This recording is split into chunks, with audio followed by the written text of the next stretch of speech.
10,000 cubic yards of earth, 238 rail cars of stone and cement. By 1913, black patients had helped raise the buildings meant to hold them. 4 decades later, 2,719 people crowded the campus. Beyond the wards, more than 700 patients would be buried, many under numbers instead of names. Crownsville's history is often told as a story of mental illness. Its deeper story is about who Maryland chose to make invisible. If you value carefully researched stories about the places America would rather forget, subscribe to the channel and join us as we uncover what happened at Crownsville. Long before Crownsville became a campus of red brick wards and quiet farm roads, Maryland confined many of its poorest mentally ill residents in county almshouses, local asylums, and jails. These institutions were not designed as hospitals. They were places where counties deposited people who could not support themselves and whose families could not provide care. Their populations included people experiencing psychosis or severe depression, but also elderly residents with dementia, children with epilepsy, and people with intellectual or physical disabilities. The distinctions that modern medicine would make between these conditions carried little weight. Poverty and dependency were often enough to place a person behind a locked door. Maryland had state hospitals, but they could accommodate only a fraction of those considered in need of institutional care. Everyone else remained in county custody, where medical treatment was usually limited or non-existent. Superintendents were sometimes local farmers appointed through political influence. Attendants often had no clinical training. Restraints replaced nursing, and confinement became a substitute for treatment. In 1877, Dr. C. William Chancellor, Secretary of the Maryland State Board of Health, personally inspected the state's almshouses and jails. His report described people tied down unnecessarily, poorly fed, struck by attendants, or locked in rooms to prevent them from wandering. Some institutions lacked indoor plumbing or adequate bathing facilities.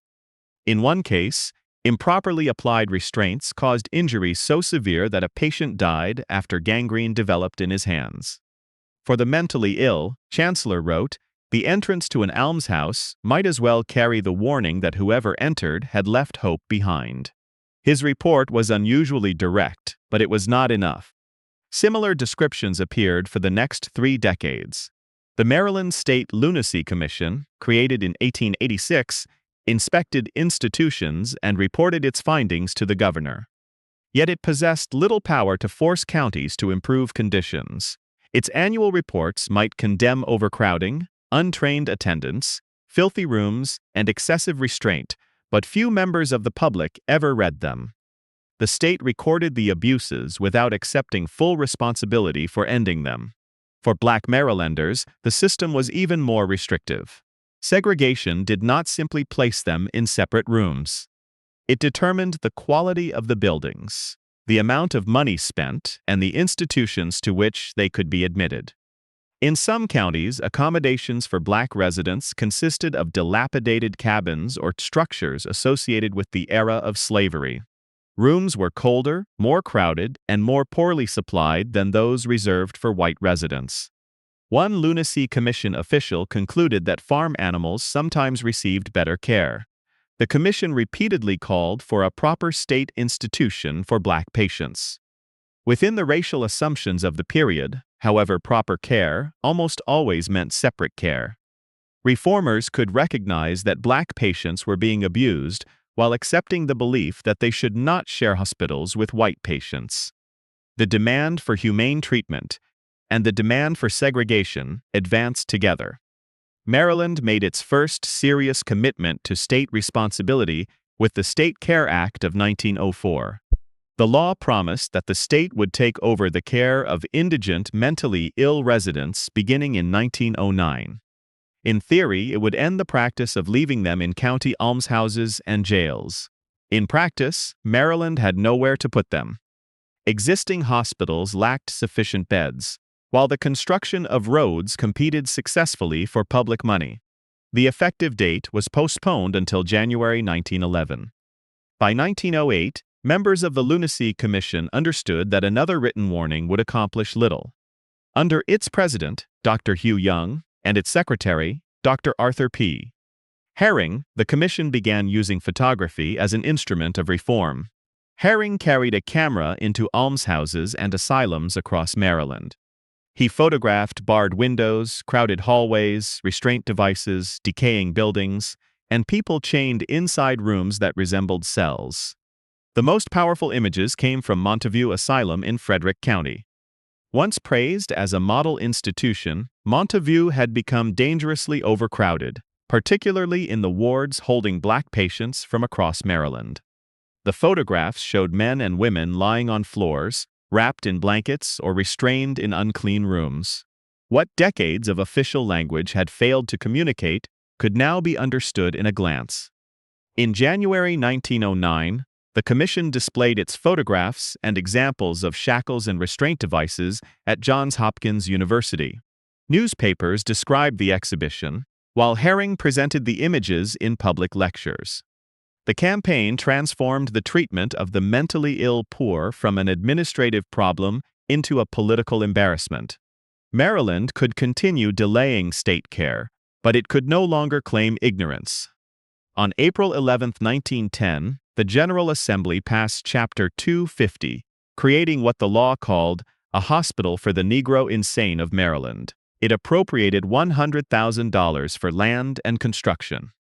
The hospital could not be located in Baltimore, and its property had to include a productive farm.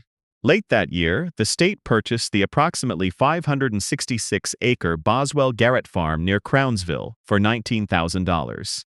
The location reflected accepted therapeutic ideas. Open land, fresh air, useful occupation, and distance from crowded streets were supposed to support recovery. A farm could provide food, exercise, and a calmer environment than a jail. It could also isolate patients from their families, conceal conditions from the public, and supply the institution with a captive labor force. Crownsville was therefore born from a genuine reform and a deliberate exclusion. It promised to remove Black patients from chains and county cells, but it embodied Jim Crow in its founding law. Segregation was not a later corruption of the hospital's purpose. It was part of the plan used to create it. And when Maryland acquired the land, it had created an institution on paper, not a functioning hospital. There were no completed wards waiting for the first patients. Before they could receive the care the state had promised, they would be required to help build the place themselves. Who arrived first at Crownsville is less certain than the broad story of what happened to them. One account prepared from Maryland State Archives records states that work began in late April 1910, when 31 African-American men were brought from Monteview Asylum. A modern timeline produced for Crownsville Hospital Memorial Park identifies a group of 12 men who arrived on March 13, 1911, as the hospital's first patients. These accounts may describe different stages in the creation of Crownsville. An initial labor detail followed by the first formally admitted residents. The surviving public record does not resolve the sequence completely, and it would be misleading to force both accounts into a single number. What they agree upon is more important. Before Crownsville possessed a functioning hospital, Black men held as psychiatric patients were used to prepare its land and construct its infrastructure. According to the earlier account, the 31 men from Monteview arrived in handcuffs under the supervision of deputy sheriffs. They were told that Crownsville would be different. They would not be kept in cells, placed in straitjackets, or continually restrained. Then each man was given an axe. Under Superintendent Robert J. Winterode, they began clearing trees, cutting railroad ties, preparing poles for electrical lines, and opening a route for a railroad spur. Winterode and a small number of attendants reportedly worked beside them. The official description emphasized that the men spent the summer outdoors without a serious accident and claimed that physical labor improved their mental condition. Such reports presented the work as evidence that freedom of movement and useful activity could succeed where chains had failed. There was some truth in that idea. Compared with confinement in a dark Monteview cell, outdoor work could provide exercise, contact with other people, and a sense of purpose. Early 20th century physicians increasingly believed that occupation could calm distress and preserve abilities that deteriorated through prolonged idleness. The problem was not the belief that meaningful activity might help a patient. It was the power of the institution to decide what counted as therapy and how much labor a captive person could be expected to provide.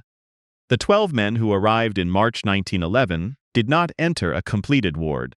They lived in a willow curing barn near one of the farm's ponds. Willow had been cultivated on the property for basket making, one of the industries Crownsville would later classify as occupational therapy. For the moment, the barn served as a work camp. The men prepared roads, maintained the existing tobacco and willow crops, and made the property usable for later arrivals. Additional patients came during the summer and early autumn. As their number increased, the work moved beyond clearing land and harvesting crops. Crownsville's patients became part of the construction force. Work on the first large institutional building began in 1912. Hospital reports described patients serving as hod carriers, transporting bricks and mortar to skilled workers. Others assisted electricians and plumbers, excavated foundations, mixed concrete, or unloaded construction supplies from railroad cars. These were not occasional gardening assignments intended to fill an afternoon. They were demanding jobs essential to completing a major public institution. The scale appears in the hospital's own figures. During roughly 10 weeks, patients excavated about 10,000 cubic yards of earth. They unloaded 238 railroad cars carrying cement, stone, and other materials. Concrete was pushed in wheelbarrows along a temporary tramway, rising 3.5 stories above the ground. Their labor reduced costs and allowed Maryland to expand the project without hiring a conventional workforce for every task. The buildings themselves were not improvised. The Baltimore architectural firm Baldwin and Pennington designed the original complex. Its administration building stood at the center, with A and B buildings arranged to serve the hospital's principal residential and medical functions. When completed in 1913, the complex contained separate wards for men and women, an infirmary, staff offices, and a heating plant. From a distance, its orderly brick facades gave Crownsville the appearance of the modern hospital that reformers had promised. Yet the labor system extended far beyond construction.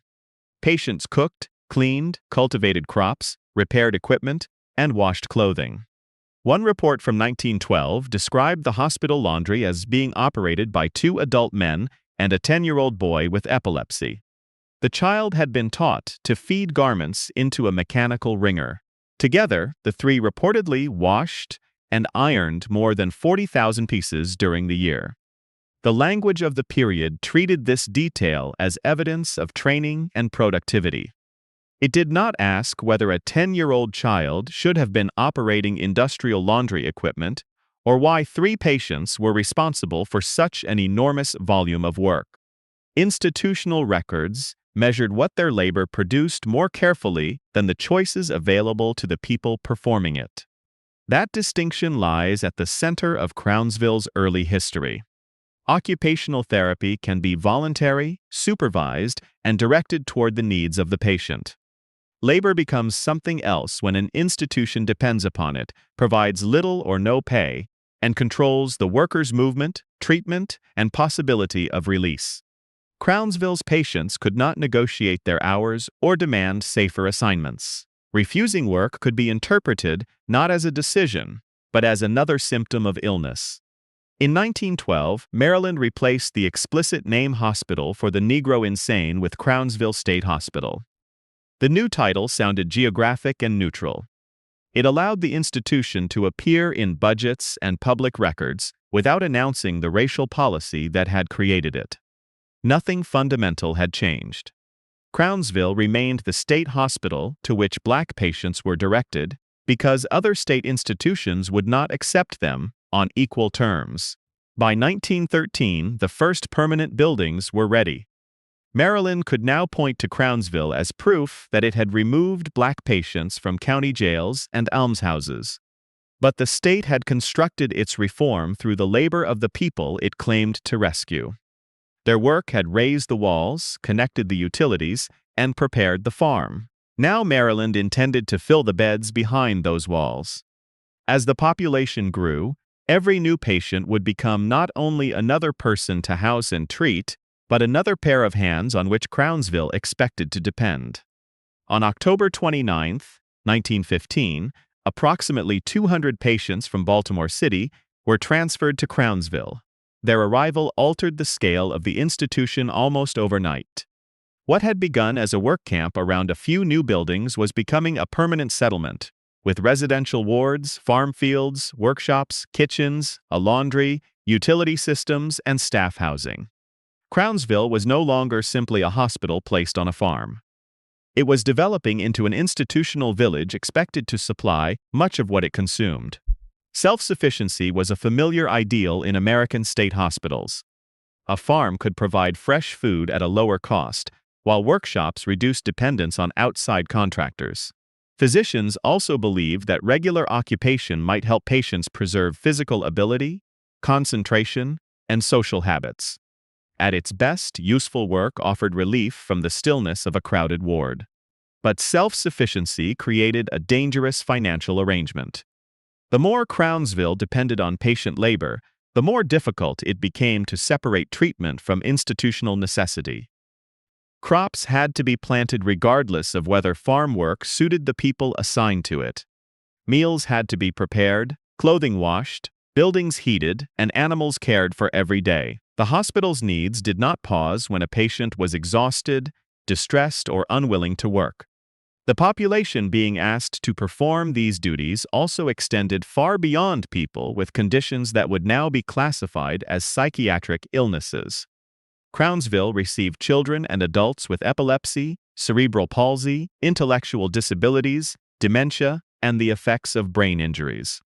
It housed people with syphilis and tuberculosis, as well as those transferred from courts and correctional institutions. Some arrived because their behavior had drawn official attention. Others were committed because poverty, disability, or the loss of family support left them with nowhere else to go. Race remained the decisive administrative category.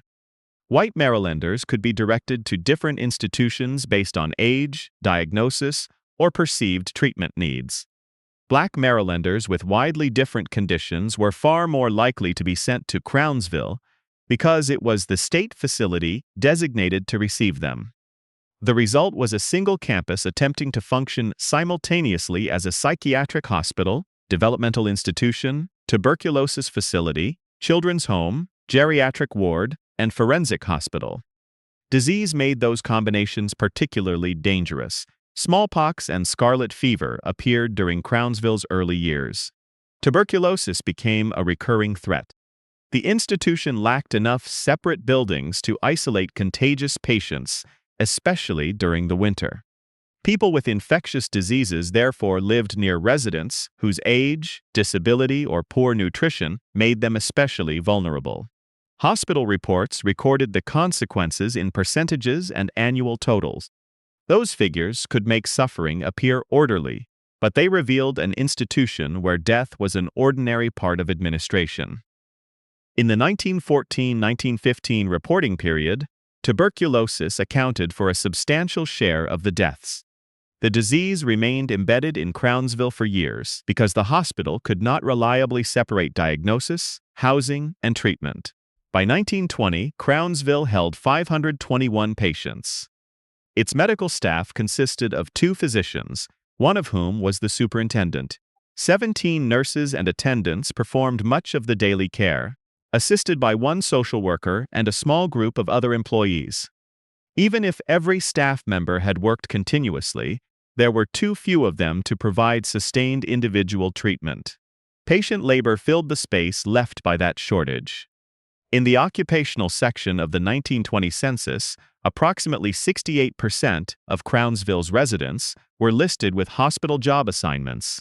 They worked in the fields, dairy, laundry, kitchens, maintenance shops, and construction crews. Some repaired clothing or produced furnishings. Others cleaned wards, transported supplies, prepared food, or assisted patients who required more care than the employees could provide. The farm offered the clearest public image of this system. Patients cultivated vegetables, tended livestock, and harvested willow used for baskets and furniture. Willow farming and basket weaving could be described as quiet, productive therapy. A finished basket provided visible evidence of skill and patience. Yet the same program also produced goods and reduced the hospital's operating expenses. The value of the work flowed primarily to the institution, while the person performing it remained under its control. As the campus expanded, this relationship became part of its architecture. The Hugh Young Building and Superintendent's House were added beginning in 1925. The Marbury Building followed in 1927, designed to contain industrial classes, a carpenter shop, and a cannery. Hospital mechanics prepared its plans, while patients manufactured the concrete blocks used in its construction. According to the Maryland Historical Trust, the Marbury Building was erected without a separate capital appropriation. Officials presented this as proof of Crownsville's resourcefulness. It was also evidence that the state could acquire a new public building without paying the full cost of the labor that produced it. Similar patient-made blocks appeared in other structures as the hospital continued expanding through the 1930s. New buildings created more beds, but they did not correct the basic imbalance between custody and care. Between 1923 and 1928, Crownsville's reports recorded 217 patients discharged from the institution. During the same period, 365 died. These figures do not establish that every death resulted from neglect. Many residents arrived with serious illnesses for which medicine then had limited treatments. Even so, an institution founded to replace the hopelessness of the almshouse was releasing fewer people alive than it was carrying to burial. One of those deaths belonged to William H. Murray. Before entering Crownsville, Murray had graduated from Howard University and worked as an educator and school principal. He experienced depression that his family associated with the lasting effects of typhoid fever. After his wife died and his condition worsened, he was confined at Crownsville. In 1923, a white guard beat Murray to death. His daughter Polly was 13 years old. She had imagined that when she became an adult, she might be able to bring her father home. Instead, his death became part of the family history she carried into a life devoted to challenging racial and legal inequality. Polly Murray would later become a lawyer, writer, Episcopal priest, and an intellectual influence on both the civil rights and women's rights movements. William Murray's life demonstrates how little the word patient revealed about the people inside Crownsville. A man could enter the institution as a respected educator, suffering from illness, and become, within its records, another resident available for classification, labor, and control. Crownsville continued to build because Maryland continued to send people there. But concrete blocks and farm production could not create doctors, nurses, or independent oversight. As the population rose, the difference between Crownsville and the hospitals serving white patients would no longer be measured only in buildings or budgets. It would increasingly be measured in exposure to disease, access to treatment, and the likelihood of leaving the institution alive. By the beginning of the 1940s, Crownsville was no longer merely one hospital within Maryland's psychiatric system. For Black residents, it was the institution expected to absorb almost every problem that other facilities were permitted to separate. White patients could be distributed among hospitals according to age, diagnosis, geography, or the kind of supervision they required. For Black patients, race often came first. Crownsville received people from every county and from Baltimore City, along with transfers from almshouses, prisons, correctional facilities, and criminal courts. Children with developmental disabilities lived on the same campus as adults experiencing psychiatric crises. People with tuberculosis or syphilis shared an institution with elderly residents, forensic patients, and those who required long-term nursing care. This was not simply overcrowding in the ordinary sense. It was the result of assigning one segregated institution responsibilities that the state divided among several facilities for white Marylanders. Crownsville could add wards, but it could not create the specialized hospitals that segregation denied its patients. Superintendent Robert Winterode had directed the institution since its earliest work camp years. By 1940, he was warning state officials that the arrangement could no longer be defended as manageable. In a letter to Governor Herbert O'Connor, Winterode explained that Crownsville was responsible for black patients from every Maryland county and Baltimore City. It had to receive adults and children, people then classified as feeble-minded, and forensic cases sent from the Maryland Penitentiary, the House of Correction, and the courts. These groups, he wrote, were difficult to care for even under favorable circumstances.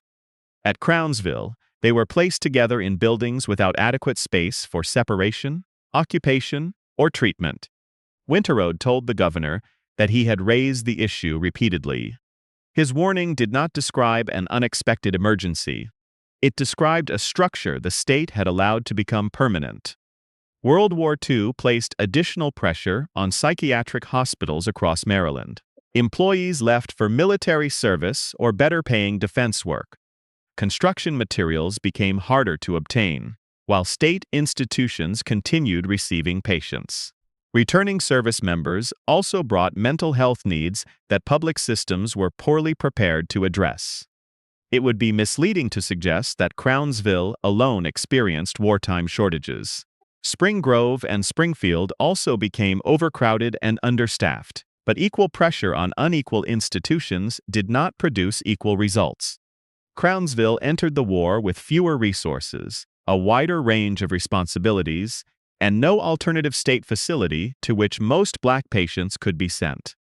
A confidential report prepared for the Board of Mental Hygiene in November 1944 made the disparity measurable. Crownsville was operating approximately 30% above its stated capacity. Two of Maryland's major hospitals serving white patients were overcrowded by roughly 11.6% and 11%. All three were strained, but Crownsville's burden was nearly 3 times as severe.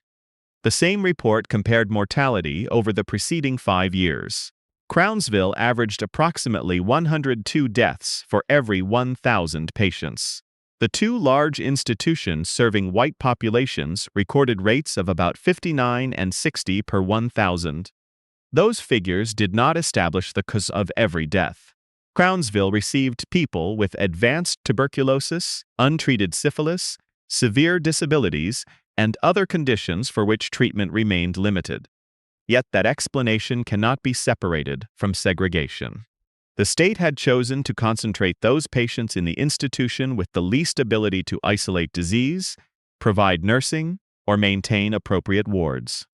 The difference in mortality was therefore not an accident occurring outside the system. It was one of the system's consequences. Shortages appeared in the most basic forms.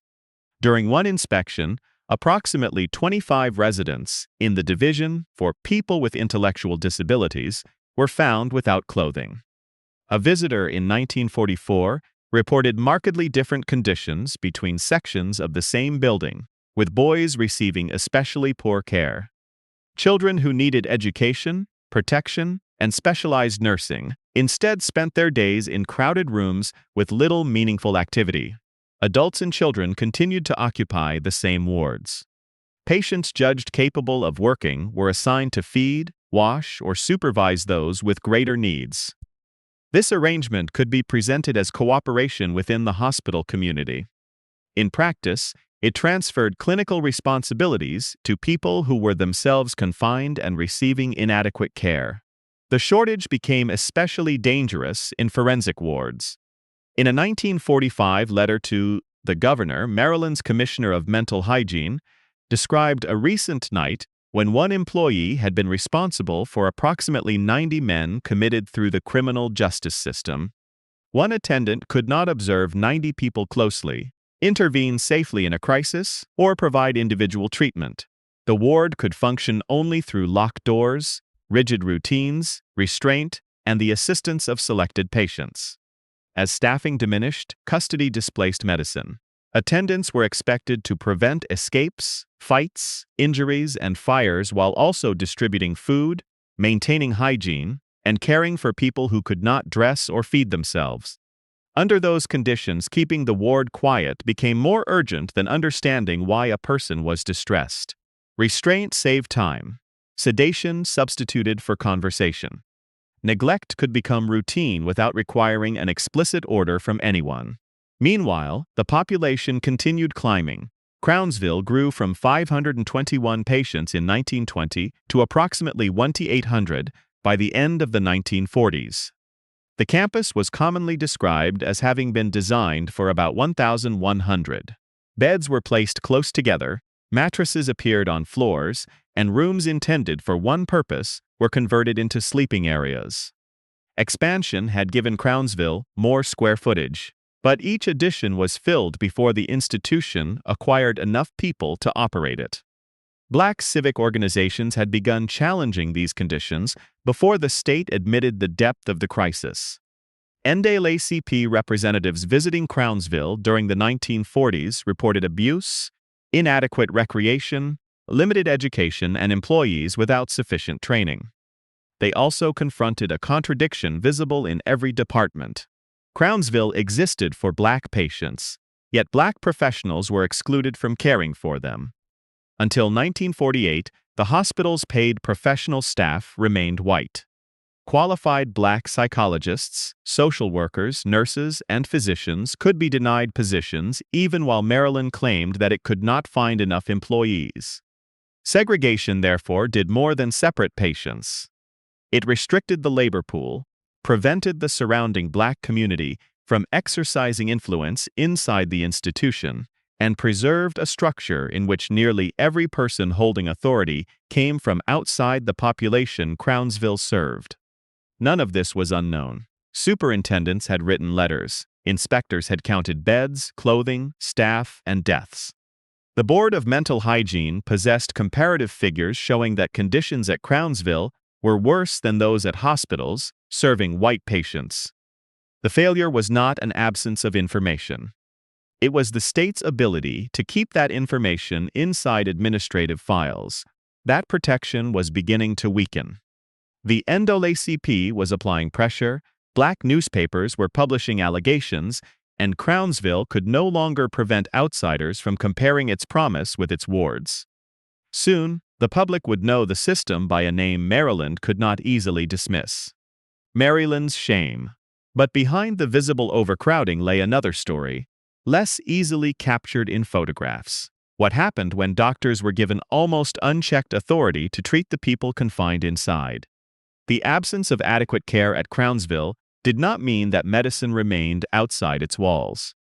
During the middle decades of the 20th century, the hospital adopted many of the treatments entering psychiatric institutions across the United States. Some represented sincere attempts to address illnesses for which physicians had few effective tools. Others exposed patients to severe risks for uncertain benefit. At Crownsville, every method entered an environment where the person prescribing treatment also belonged to the institution, controlling the patient's work, movement, and release. Hydrotherapy was among the earlier approaches. It could involve warm baths intended to calm agitation, cold water used as stimulation, or wet sheet wraps that restricted movement for extended periods. Sedatives provided another means of controlling sleeplessness or acute distress. Neither method addressed the underlying causes of many psychiatric conditions, but both could make a crowded ward quieter and easier for a small staff to manage. During the 1930s and 1940s, more aggressive physical treatments appeared. Insulin shock therapy deliberately lowered a patient's blood sugar until the person entered a coma. Electroconvulsive therapy used electrical current to produce a controlled seizure.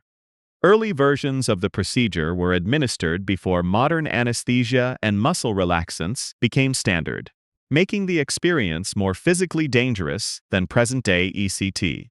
These treatments should not be reduced to acts of purposeless cruelty. Some physicians believed they were offering the best available chance of improvement. Electroconvulsive therapy, in a greatly refined form, remains an accepted treatment for certain severe conditions. The historical question is not simply whether a procedure sounds disturbing today. It is how doctors decided who would receive it, what risks were explained, and whether a confined patient had any meaningful right to refuse. Malaria therapy illustrates that difficulty. Before penicillin became widely available, neurosyphilis was a devastating and often fatal condition that could produce paralysis, psychosis, cognitive decline, and seizures. Physicians discovered that the high fevers caused by malaria could kill the temperature-sensitive bacteria responsible for syphilis. Patients were deliberately infected, allowed to experience repeated fevers, and then treated for malaria. The procedure was dangerous, but it was not considered fringe medicine at the time. Its development had received international recognition, and psychiatric hospitals used it because neurosyphilis had previously offered little hope. Penicillin eventually provided a safer and more effective treatment. Crownsville records reflect this transition, listing malaria and penicillin therapies during the same period. Yet accepted medical purpose did not resolve the question of consent. Crownsville's patients lived under state authority. Many had limited contact with relatives, while some families did not know enough about psychiatric medicine to challenge a physician's recommendation. Children, people with intellectual disabilities, and patients committed through courts had even less ability to understand or resist what was proposed. Modern systems of independent review did not yet exist in their present form. Still, the importance of voluntary consent was not unknown. The Nuremberg Code, published in 1947 after revelations about medical experiments in Nazi Germany, placed voluntary participation at the center of ethical research. The gap lay between principle and practice, especially inside institutions whose residents had little public visibility. Crownsville's 1948 annual report provides a numerical record of how widely physical treatments had entered the hospital. Its population was approximately 1,800. During the reporting period, 103 patients received shock treatments, 56 received malaria or penicillin treatments, and 33 underwent lobotomy. A lobotomy involved cutting or disrupting connections in the frontal areas of the brain. Supporters believed it could reduce severe agitation, obsessive behavior, or psychosis when other methods had failed. It could also cause permanent changes in personality, motivation, judgment, and emotional response. In an overcrowded institution, those effects created a moral danger. A procedure that made a person less disruptive could be recorded as successful even if it also left that person less independent. Jacob Morgenstern, who became Crownsville superintendent in the late 1940s, expressed concern about precisely that use. He opposed relying on lobotomy merely to make institutional patients easier to manage. In his 1950 report, he stated that Crownsville performed very few of the operations. By 1954, the hospital reported that it was no longer carrying them out. Morgenstern's objections complicate any simple portrait of Crownsville's doctors as a single, uniformly malicious group. Medical staff disagreed about treatments, and some attempted to limit practices they considered harmful. But individual restraint could not replace a system that protected patients' ability to choose. A humane superintendent might reduce the number of operations. The next administration still inherited the same concentration of power. Research involving patients with epilepsy raised further concerns. Crownsville participated in studies using pneumoencephalography, a procedure intended to produce clearer images of the brain before modern CT and MRI scanning existed.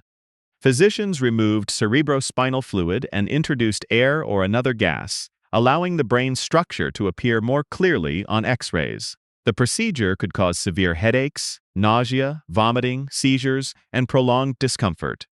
It was performed on institutionalized patients whose capacity to consent varied widely. Surviving accounts indicate that 100 people with epilepsy were included in one Crownsville study. What remains less clear is how they were selected, what they were told, and whether family permission was obtained. The uncertainty becomes personal in the story of Elsie Lax. She was the daughter of Henrietta Lax, the Baltimore woman whose cancer cells were taken without her knowledge and became the HeLa cell line. Elsie had epilepsy, cerebral palsy, and serious communication disabilities. In 1950, when she was about 10 years old, she was placed at Crownsville. Photographs taken during her confinement show medical equipment positioned around her head. Her diagnosis and the dates of her residence overlap with the epilepsy research. These facts have led several writers and researchers to conclude that she may have undergone pneumoencephalography or related examinations. But the surviving public evidence does not establish with certainty that Elsie was one of the 100 subjects. Her complete treatment record has not emerged, and an image cannot identify every procedure performed. The responsible conclusion is therefore narrower than the most dramatic version of the story. Crownsville conducted invasive research on patients with epilepsy while Elsie was confined there, and she may have been among them. Elsie died at Crownsville in 1955, at 15 years old. The missing certainty surrounding her treatment is itself evidence of the institution's power. When consent forms were never created, records disappeared, or families were not informed, later generations were left unable to reconstruct what had been done to someone they loved. Medicine at Crownsville contained genuine treatment, institutional convenience, and research within the same locked system. A procedure could offer relief to one patient, cause permanent injury to another, and make a third easier to control. The people receiving it rarely possessed equal authority to distinguish among those purposes. Doctors could describe these methods as progress. Annual reports could count procedures without recording fear, refusal, or pain. But as reporters began entering Maryland's hospitals, they posed a more immediate question. How many of the people receiving treatment at Crownsville were still being treated as human beings? By 1949, the evidence against Maryland's mental hospital system had existed for years. Superintendents had warned state officials about overcrowding. Inspectors had counted beds, toilets, attendants, and deaths. Confidential reports had compared Crownsville with hospitals serving white patients and found a wide difference in resources and survival. What changed that January was not the evidence itself, it was the audience. From January 9th through January 19th, the Baltimore Sun published a 7-part investigation by reporter Howard M. Norton. He examined conditions across Maryland's public mental hospitals, where buildings designed for treatment had become warehouses for people the state had nowhere else to place. Crownsville was not the only institution he found in distress. But its troubles could not be separated from the racial system that had created it. For nearly 4 decades, Crownsville had been expected to receive almost every category of black patient committed by Maryland. Its wards held children, older adults, people with epilepsy or intellectual disabilities, patients sent by criminal courts, and men and women with severe psychiatric illnesses.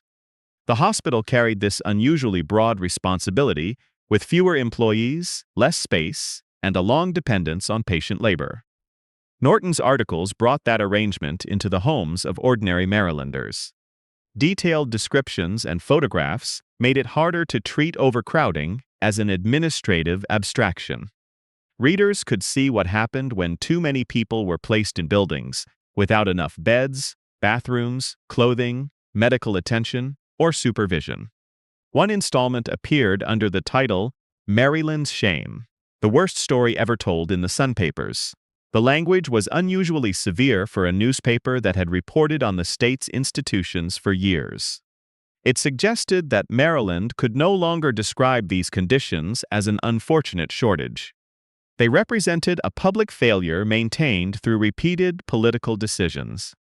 The response was immediate enough to force a legislative investigation. In 1949, Maryland abolished the separate governing boards that had supervised individual state hospitals and placed the institutions under a centralized department of mental hygiene. The change promised clearer authority, common standards, and greater accountability. It also ended a system in which responsibility could pass from one board to another while conditions continued to decline. Beginning in 1950, the state launched a concentrated building program. New construction added wards and replaced some of the campus's most inadequate spaces. Salaries rose, making it somewhat easier to recruit employees.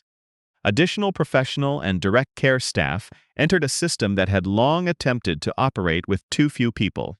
These reforms mattered. A safer building could reduce disease and injury. A larger staff could provide more than confinement. Central administration could compare hospitals and direct resources toward the most urgent needs. Crownsville was not unchanged by the scandal. But construction moved more slowly than admission. Each new bed seemed to be claimed before the surrounding building was ready to serve it. As the campus expanded, the state continued sending people through its doors faster than Crownsville could absorb them. By 1953, a building held approximately 560 patients. During some shifts, only 4 attendants were responsible for them. Even if every attendant remained constantly alert, the numbers made careful observation nearly impossible.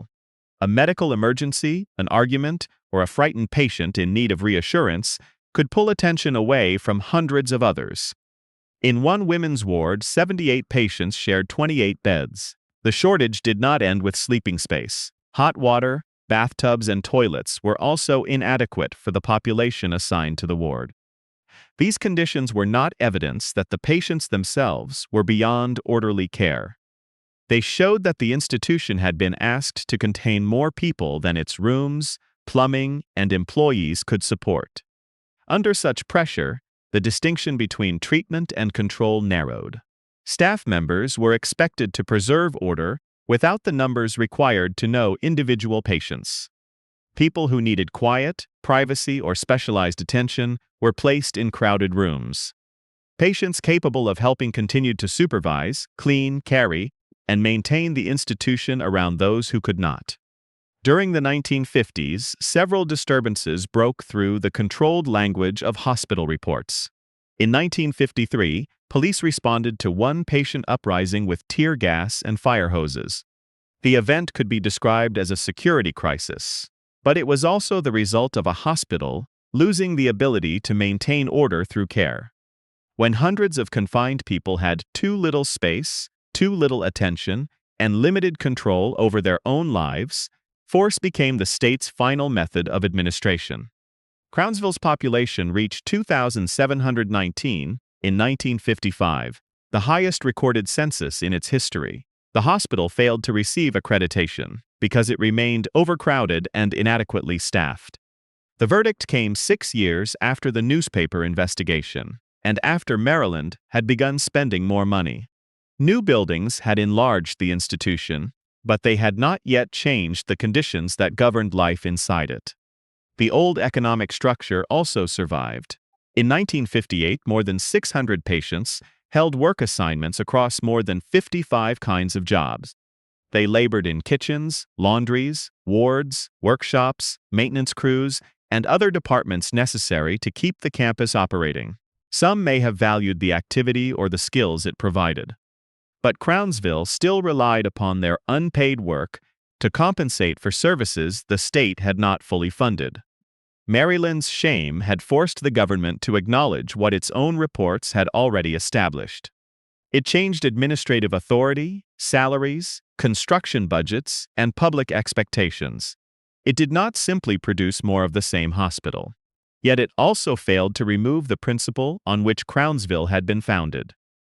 The hospital remained a segregated institution for Black Marylanders. Its patients were still separated by race, and decisions about who could treat them, supervise them, or hold professional authority over their care were shaped by the same boundary. Reform had altered the buildings. The next struggle would concern the people allowed to work within them, and it would take 13 more years to bring segregation at Crownsville formally to an end. The reforms that followed Maryland's shame changed Crownsville's budget, administration, and physical campus. They did not immediately change its racial order. The hospital continued to hold Black patients while reserving professional authority largely for white employees. Maryland had created an institution for one community without allowing that community meaningful control over the care delivered inside it. The NAACP had challenged this arrangement since the early 1940s, Its representatives demanded that Maryland recruit black physicians, psychologists, social workers, nurses, and attendants. The issue was not simply employment. A staff drawn entirely from outside the patient population could misunderstand families, dismiss concerns, and preserve assumptions that had shaped the hospital since its founding. The first major breach came in 1948, when Vernon Sparks joined Crownsville. He is generally identified as Maryland's first licensed black psychologist and became the hospital's first black professional employee. Gwendolyn Lee later entered the social work department, helping connect clinical decisions with the circumstances patients had known before admission. Their appointments were important, but they did not mean that Crownsville had integrated. Black employees were still excluded from many direct care positions, the jobs that brought workers into daily contact with patients on the wards. That restriction did not begin to fall until 1952. Direct care included bathing, feeding, supervising, calming, and observing patients through long shifts. These employees often knew first when someone was becoming ill, frightened, withdrawn, or agitated. Preventing black workers from holding such positions had kept the patient's own community away from the most intimate parts of hospital life. As those barriers weakened, the change extended beyond the racial makeup of the payroll. Black staff members helped organize recreation, education, supervised trips, and more individual attention. They supported clinical training in psychology, psychiatry, nursing, and social work. Within an institution built around mass custody, these programs created smaller spaces in which patients could be recognized as individuals. The progress remained uneven. Professional authority was still concentrated at the top, and many black employees worked in lower-paid positions. Yet their presence altered the relationship between Crownsville and the population it served. Families could encounter staff members who understood the communities from which patients had been removed. Patients could see black professionals making decisions in a hospital where black people had once been permitted to work only as unpaid laborers. One event in December 1954 revealed how firmly segregation still controlled the state system. Superintendent Jacob Morgenstern determined that Crownsville could not provide proper care for 15 black children between the ages of 2 and 6. He transferred them to Rosewood State Training School, an institution designated for white patients, where facilities for young children were considered better. The transfer placed medical judgment in direct conflict with Maryland's racial boundaries. Rather than accept that children should go where appropriate care was available, the Commissioner of Mental Hygiene threatened Morgenstern with disciplinary action. Morgenstern left his position the following year. The children had crossed only a few miles of Maryland, but administratively they had crossed a line the state still regarded as more important than their needs. By 1959, approximately 45% of Crownsville's employees were black. At Maryland's other large state hospitals, black workers represented only about 6 to 8% of the staff. The contrast showed that Crownsville had become an important source of professional and institutional employment for black Marylanders. It also revealed that integration was being contained largely within the hospital, already identified with black patients. Crownsville was changing internally, while Jim Crow remained active beyond its grounds. In 1961, that conflict entered the hospital through 3 civil rights activists, Wallace Nelson, Juanita Nelson, and Rose Robinson. They had been arrested after attempting to integrate a restaurant along Maryland's Route 40, a major highway where black travelers could still be refused service. After spending 12 days on a hunger strike in jail, the activists were transferred to Crownsville for psychiatric evaluation. There was no need for a physician to declare civil rights protest a mental illness for the transfer to carry a warning. Maryland had placed people who challenged segregation inside a psychiatric institution created by segregation. The episode demonstrated how mental health authority could become part of the machinery of social control. A court or jail could treat refusal to cooperate as evidence that a person required examination. Once inside Crownsville, the activists entered a system in which doctors controlled observation, diagnosis, and release. The hospital that had confined generations of Black patients was now being asked to evaluate whether resistance to racial exclusion was rational. Some Maryland records later identified 1949 as the year Crownsville was desegregated. That date reflects administrative reorganization and the presence of some white patients on the campus. It does not describe full integration. White and Black patients continued to be housed separately, and important employment barriers remained in place. A more accurate history treats desegregation as a process rather than a single announcement. Black professionals began entering in 1948. Direct care restrictions started to fall in 1952. Adolescent wards were integrated in 1962. In 1963, Commissioner Dr. Isidore Twerk ordered the integration of patients across Maryland's state hospital system, finally ending formal segregation in Crownsville's adult wards. The change came 53 years after Maryland had purchased the farm for what the law openly called a hospital for the Negro insane. Crownsville had taken far longer to dismantle its racial purpose than it had taken patience to raise its first buildings.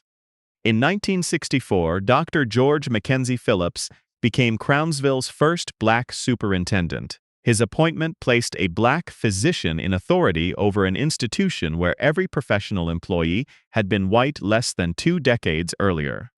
Phillips expanded day treatment, school outreach, community clinics, and training programs for psychologists, social workers, and psychiatrists.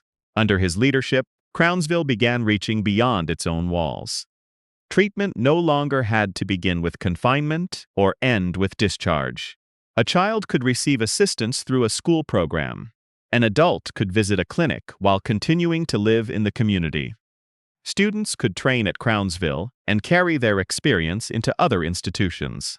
These reforms moved the hospital closer to the promise Maryland had made in 1910, care based on need rather than neglect. They also changed the role of the building itself. Crownsville was no longer expected to contain every Black Marylander rejected by another institution. It could become one part of a broader mental health system. But just as Crownsville began resembling a more modern hospital, the country's understanding of psychiatric care changed again. Large institutions were no longer presented as the future. New medications, civil rights challenges, and federal community mental health policy promised to move patients out of places like Crownsville. The doors would open. The harder question was whether a system had been built on the other side to receive the people walking through them. By the 1960s, Crownsville had begun looking beyond its own wards. Day programs, outpatient clinics, and school services offered care without requiring people to surrender their freedom and disappear into an institution. The change raised a question that reached far beyond Maryland. If treatment could take place in the community, why should thousands of people continue living behind hospital walls? Several forces were changing American mental health care at once. New psychiatric medications made some symptoms easier to manage outside locked wards. Civil rights litigation challenged the confinement of people who could live safely in less restrictive settings. The Community Mental Health Centers Act of 1963 promised a national network of local services intended to reduce dependence on large state hospitals. Deinstitutionalization grew from legitimate criticism. Many Crownsville patients had been admitted because their families were poor, local services were unavailable, or another institution refused to accept them. Some remained long after they needed hospital care because they had nowhere else to go. Freedom from unnecessary confinement was not an administrative convenience. It was a right. Under Dr. George Mackenzie Phillips, Crownsville demonstrated what an alternative could look like. Day treatment allowed people to receive structured care while continuing to live outside the hospital. Outpatient clinics brought treatment closer to families. Free medication programs helped patients who could not afford prescriptions. School mental health services attempted to reach children before a crisis led to institutionalization. These programs changed Crownsville's purpose. The campus no longer had to function as a separate town where patients lived, worked, received treatment, and died. It could become a base from which care moved outward into Maryland communities. The hospital population began to fall. From its peak of 2,719 patients in 1955, the census declined to approximately 1,620 in the early 1970s. By 1980, Crownsville held about 550 people. Around 200 remained by the year 2000. Those numbers can appear to describe steady progress. Fewer people were confined, and many gained opportunities that an institutional life would have denied them. Yet the decline also concealed a serious imbalance. Maryland reduced the number of hospital beds faster than it created housing, employment assistance, outpatient treatment, and long-term support in the community. Historian Aya Nuruddin has argued that by the 1970s, many of the improvements associated with desegregation had been overtaken by underfunding and the uneven shift toward outpatient care. Crownsville had finally gained Black professionals, integrated wards, and new treatment programs. It was then required to manage another major transformation without the resources needed to complete it. The remaining patients did not necessarily receive more attention simply because the population was smaller. Aging buildings continued to require repairs. Staff shortages persisted. People with the most complex medical, psychiatric, and social needs were often the least likely to succeed in programs built around brief appointments and personal independence. In 1972, the Humane Practices Commission inspected Crownsville as part of a growing effort to examine conditions in Maryland's institutions. Its presence reflected a new expectation that hospitals should be judged not only by whether they maintained order, but also by whether they respected the rights and dignity of patients. 3 years later, Baltimore Sun reporter Doug Struck entered Crownsville voluntarily and remained for 6 days. His account described a system in which medication was readily provided, but other forms of treatment were scarce. He reported little sustained therapy, meaningful activity, or individual attention. The resulting article carried the title, "Crownsville, Jail, Not Hospital." The comparison did not mean that every employee had abandoned the hospital's therapeutic mission. It showed how easily a psychiatric institution could return to custody when staffing and programming fell away. A patient might receive medicine and supervision while spending most of the day with little control, purpose, or contact with a clinician. During the 1980s, conditional release became one method of moving people from Crownsville into the community. Patients were expected to take medication, attend appointments, avoid behavior considered dangerous, and comply with the terms of discharge. Missing an appointment or losing contact with a provider could lead to a return to the hospital. These requirements placed substantial responsibility on people whose lives outside Crownsville might remain unstable. A discharge plan could list appointments without providing transportation. It could require medication without securing a reliable pharmacy or a clinician to monitor side effects.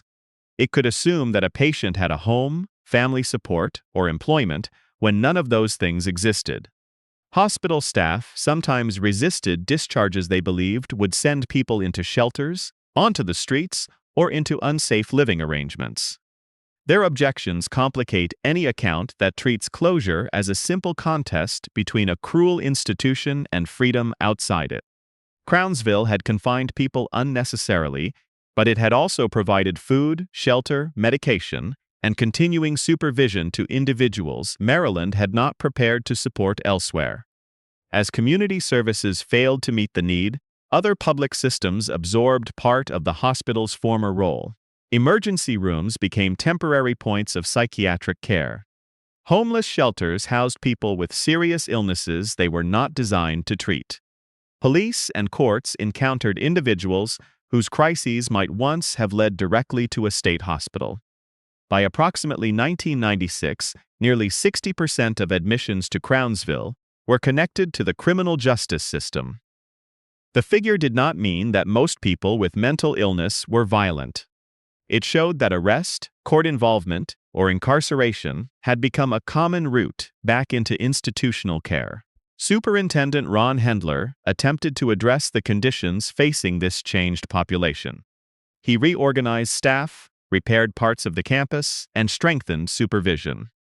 The reforms sought to reduce assaults and the use of seclusion, a practice in which patients were isolated in locked rooms. They improved areas of care but could not repair the fragmented system beyond Crownsville's property line. By the early 2000s, the hospital occupied a campus built for thousands while caring for only a few hundred. Maintaining its aging structures required money that Maryland officials increasingly questioned spending. The low census and continuing budget pressures made closure appear inevitable. Crownsville State Hospital closed in July 2004. Approximately 200 remaining patients were transferred to Spring Grove Hospital Center and Springfield Hospital Center. The final residents did not walk directly into the community. They moved from one state institution to another. The closure ended Crownsville's role as an operating hospital after more than 93 years. It did not establish whether deinstitutionalization had succeeded. For some patients, leaving had restored choices that institutional life had taken away. For others, the state had relocated neglect from the ward to the shelter, the street, the emergency room, or the jail. Once the patients and staff departed, the campus fell quiet. Empty wards, incomplete records, and a cemetery marked by numbers remained behind. Maryland had closed the institution, but the land still held the evidence of lives for which the state had never fully accounted. When Crownsville closed in 2004, the patients and employees left, but the hospital did not disappear. Its buildings remained across hundreds of acres, separated by roads, fields, and aging utility lines. For nearly 2 decades, much of the campus stood vacant while water entered roofs, vegetation crossed foundations, and vandalism removed or damaged what years of deferred maintenance had already weakened. The deterioration created a familiar preservation argument. Some saw an architectural campus worth saving. Others saw dangerous structures occupying land that could become a public park. Former patients, descendants, and local advocates raised a more difficult question. Before deciding which buildings deserved to survive, Maryland had to confront the people whose lives had made Crownsville possible. The cemetery offered the clearest evidence of how easily those lives had been reduced to institutional records. Many graves were marked only by numbers. A ledger had once connected those numbers with individual names, but the surviving record was incomplete. Once a marker was separated from its entry, a human life could become almost impossible to identify. Even the number of people associated with the cemetery requires care. Hospital records list deaths that occurred at Crownsville, but not every person who died there was buried on the grounds. Documents preserved by the Maryland State Archives show that some unclaimed bodies were transferred to the University of Maryland Medical School. The number of hospital deaths, the number of cemetery burials, and the number of graves that can still be located are therefore not interchangeable. Beginning in the early 2000s, Janice Hayes Williams and the Friends of Crownsville Hospital Patient Cemetery worked to recover names from surviving records. Their effort treated identification as more than an archival exercise. Restoring a name repaired part of the connection between the dead, their families, and the public history from which they had been excluded. In 2005, the first annual Say My Name ceremony was held at Crownsville. Reading the names aloud reversed the logic of the numbered marker. The hospital had counted people as admissions, workers, diagnoses, deaths, and graves. The ceremony asked the public to hear them again as individuals. The search also revealed how much remained uncertain. In 2013, the ACLU of Maryland, the NAACP, and other organizations requested a comprehensive investigation into treatment, abuse, medical procedures, and experimentation at Crownsville. The request did not produce a complete answer to every allegation. It established that the hospital's history was still being assembled from incomplete files, family testimony, government reports, and records that had survived by chance. The campaign around Crownsville also produced a legal consequence beyond the campus. Chapter 305 of the Acts of 2014 required Maryland to provide perpetual care for cemeteries located at state facilities and to report annually on their maintenance. The law transformed neglected institutional burial grounds from an optional concern into a continuing public responsibility. Responsibility for the larger Crownsville property shifted in December 2022 when Anne Arundel County acquired it from the state. The county now manages approximately 500 acres containing 76 structures. Within that property, about 20 acres and 10 historically significant buildings are protected by a Maryland Historical Trust easement. The distinction matters because preservation does not require every structure to remain. Some Crownsville buildings have lost their roofs, suffered severe structural damage, or no longer contribute clearly to the historic campus. Others preserve evidence of the institution's original design, its growth, and the changing ideas of treatment that shaped it. The final master plan, released in February 2025, proposed a combination of preservation and reuse. Its recommendations included a museum, educational exhibits, nonprofit services, behavioral health care, food assistance, job training, walking trails, and community agriculture. Selected historic buildings would be rehabilitated, while structures considered unsafe or beyond meaningful recovery could be removed. The plan attempts to make Crownsville serve the public without erasing why the land became public property. A trail alone could turn the hospital into scenery. A museum alone could preserve suffering without answering present needs. Services devoted to health, food, employment, and community life would connect remembrance with the forms of care Maryland had so often failed to provide. That connection is personal for Edgoi Howard, a descendant of Rosalia Dawson. Dawson was a Baltimore musician who entered Crownsville in 1939. She died from tuberculosis 5 years later, during a period when infectious disease spread through overcrowded wards and inadequate isolation facilities. Howard has advocated for Black-led wellness programs and community agriculture on part of the former hospital property. Her work joins a family history of separation to the question of who should shape Crownsville's future. The land can be planned by architects and officials, but its meaning cannot be determined responsibly without descendants, former patients, employees, and the communities that carried the institution's consequences. On September 4, 2025, the Say My Name Memorial was unveiled at Crownsville. It records the names of more than 1,700 people from 26 states and 4 countries who were buried there between 1912 and 1965. Research by the Friends of Crownsville Hospital Patient Cemetery identified 1,727 individuals. That number is both an achievement and a boundary. It represents people whose names could be recovered and connected to the cemetery. It does not represent everyone who died at Crownsville, everyone buried in an unidentified grave, or everyone whose body left the campus through another institution. Crownsville began with patients clearing earth, unloading stone, pushing concrete, and raising buildings intended to confine them. Official reports preserved the volume of material they moved more carefully than they preserved many details of their lives. The institution remembered labor because labor had value to the institution. The memorial changes what the land is asked to remember. Crownsville's patients no longer appear only as a population counted at admission or as an unpaid workforce listed in annual reports.